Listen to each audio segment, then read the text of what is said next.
La stânga asta este Mănăstirea Sfântului Paisie, dar noi intrăm înăuntru la Mănăstirea Sirienilor. Da, la ieșire. Facem și vizită la Mănăstirea Sfântului Paisie, dar la ieșire. Ați observat aici la intrarea în mănăstire, erau unii care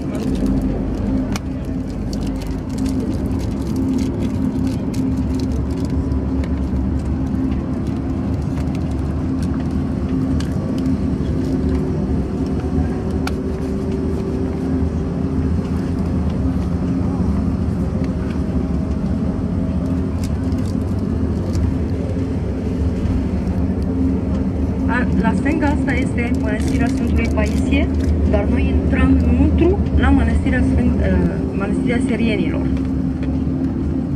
Da, la ieșire.